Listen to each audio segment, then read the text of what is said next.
Entrez dans un monde fantastique. Whirlpool, le monde de l'électroménager.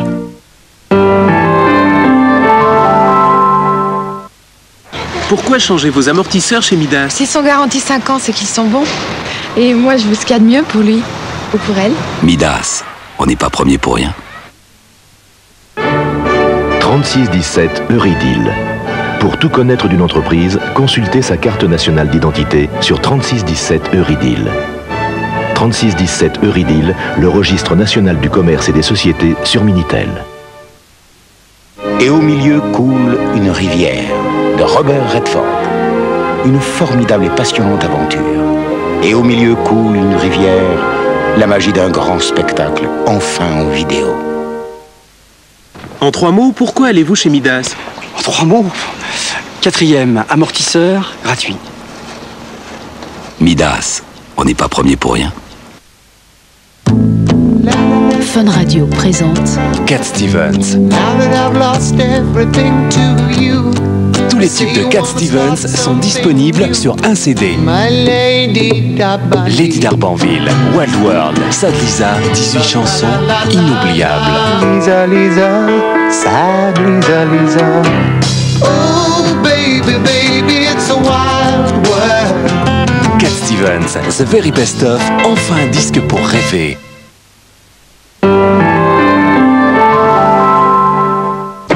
Crime non résolu, disparitions inexpliquées, lundi, témoin numéro 1. Besançon, 6 décembre 1986, le docteur Françoise Bourque est retrouvé sans vie à son cabinet médical. Un crime sans mobile et sans témoin. Marseille, 2 février 1988, après un repas entre amis, Bernard Bancarel se rend à un mystérieux rendez-vous. Personne ne le reverra vivant. Sa famille et ses amis veulent savoir pourquoi il a été assassiné. Paris, 16 mai 1992, un homme gifle une jeune femme sur un quai de métro. Spontanément, Philippe Méric intervient. Des coups sont échangés. Philippe s'effondre, sans vie. Eva, sa femme, demande que justice soit faite. Témoin numéro 1 lance l'appel à la solidarité avec les victimes. Rendez-vous lundi. Votre témoignage est peut-être essentiel. Témoin numéro 1, présenté par Jacques Pradel, lundi 20h50 sur TF1.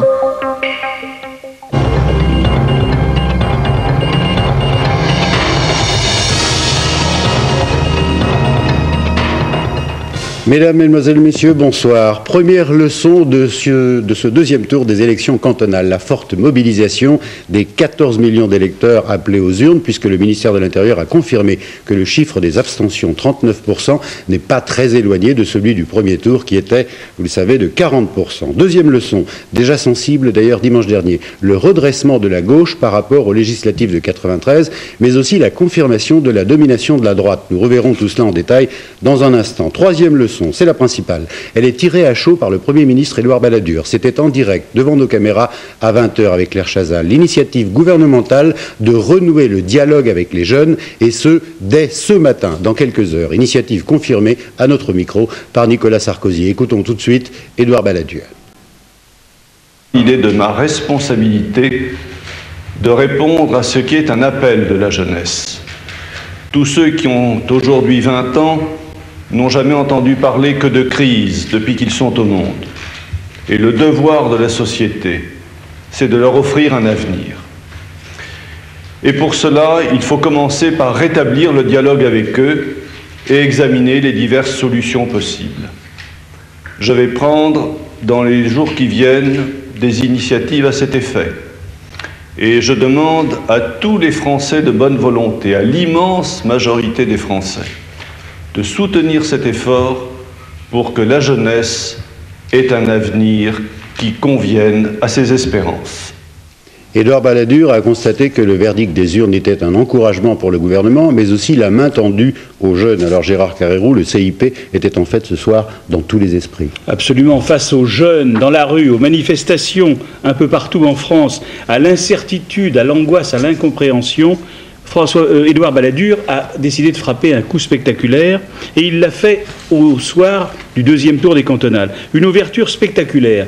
Il offre à la jeunesse le dialogue, il ouvre la renégociation. Alors bien sûr, pour certains, il recule, et cela sera interprété ici ou là comme une reculade. Mais en tant que responsable de la cohésion nationale, sociale et nationale, il répond à l'appel de la jeunesse. Alors, un résultat honorable au cantonal, même si pour la droite, le deuxième tour est moins prometteur que le premier, l'incite à négocier, d'autant qu'il ne trouvait guère, il faut le dire, de soutien au sein de sa majorité ou du patronat. Vous savez, un gouvernement, lorsqu'il est légitimé par l'opinion, il l'a été dimanche dernier, a toujours intérêt à ne pas s'obstiner face à une crise née de l'incompréhension totale d'un segment de la population, et notamment lorsqu'il s'agit de la jeunesse de France et de ceux qui leur sont proches, c'est-à-dire les